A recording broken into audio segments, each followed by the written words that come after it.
Senator Hawley. Senator Rosen, you're recognized for your questions.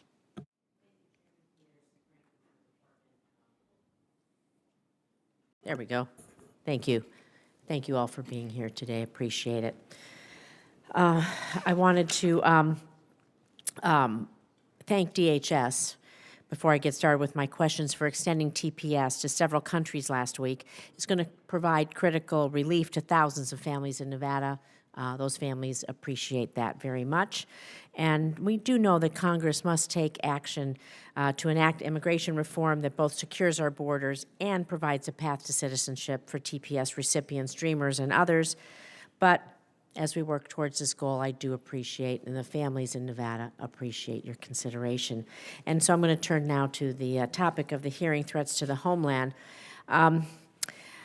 Difficult subject, again, like all things here, but rising anti-Semitism. Every day in every way, we see more and more attacks, outbreaks of anti-Semitism here in the United States.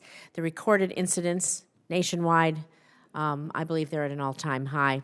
Not a day goes by without another report of an anti-Semitic hate crime or prominent individuals inciting anti-Jewish conspiracy theories.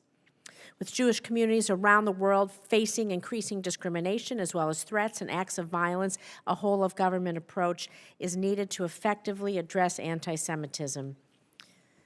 Because many individual agencies play a critical role in combating anti-Semitism, we need closer interagency coordination to share best practices, share that ever-important data that keeps us safer when we share it, that intelligence, the same thing, identify gaps in our efforts between agencies, and streamline overlapping activities and roles so that we can best combat anti-Semitism where we see it, and I believe execute a unified national strategy. So, Secretary Mayorkas, how is DHS coordinating with other federal agencies in the fight against anti-Semitism? Would you support the development of a national strategy that uses a whole-of-government approach, cohesive, comprehensive approach to address this rising threat for all of us?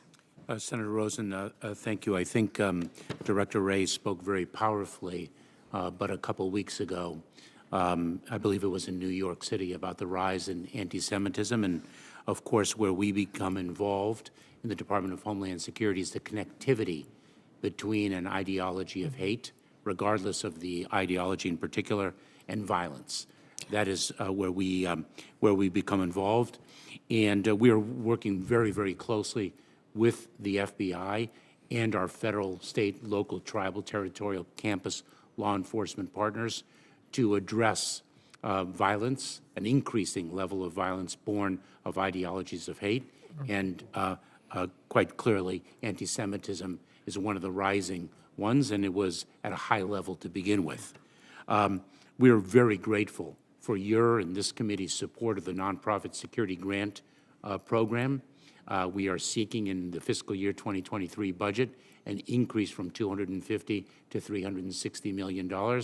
That assists religious institutions, faith-based institutions, and other nonprofit organizations to really raise their level of security in response to increasing violence born of hate. The FBI and the Department of Homeland Security have published an unprecedented number of alerts and bulletins to our local state law enforcement personnel about an increasing threat level born of ideologies of hate. So you would support a national strategy to combat anti-Semitism? I would. Thank you.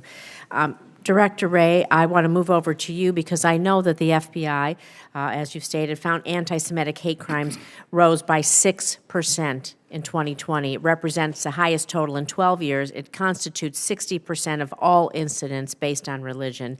And in your estimation, your research and data, what it's telling you, what is driving this alarming trend? How is the FBI working with communities, state and local law enforcement, again, to be sure we're coordinating, and would you support a national strategy to combat anti-Semitism? Well, taking the last part first, certainly I would support a national strategy.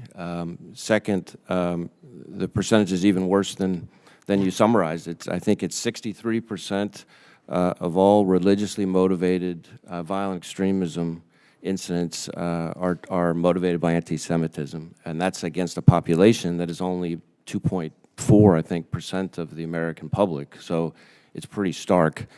And from our perspective, we see the Jewish community getting it from all sides, which may contribute to what's driving it, because not only have they long been a target of foreign terrorist organizations, and we've disrupted attacks by foreign terrorist organizations and foreign-inspired violent extremists against synagogues, for example. But then in addition to that, they're, of course, the target of domestic violent extremists. And as you may remember, we've disrupted an attempt to blow up a synagogue in the Las Vegas area just a couple of years ago, for example. So we're trying to tackle it both through the domestic terrorism lens, through our joint terrorism task forces, and through the hate crime lens through our civil rights program. And we created a domestic terrorism hate crimes fusion cell, which brings those two things together to ensure that we're pushing out information to our partners, whether it's at DHS or state local law enforcement or the community, and particularly the Jewish community, to be better able to anticipate what might be coming and prevent attacks. Well, that's good. It really goes to my next question, because we do believe that hate crimes are vastly underreported because of fear sometimes, right?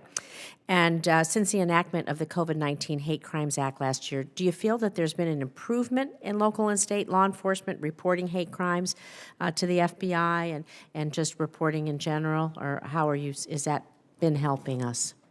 Well, two things. One, I think overall reporting of hate crimes has gone up, and frankly, the Jewish community has been ahead of other communities that are victims in reporting historically.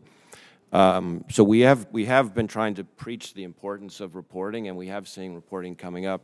The only caveat I would put on that is that we are in the midst of a multi-year transition to a different crime statistics reporting mechanism that's been anticipated for about a decade, I think.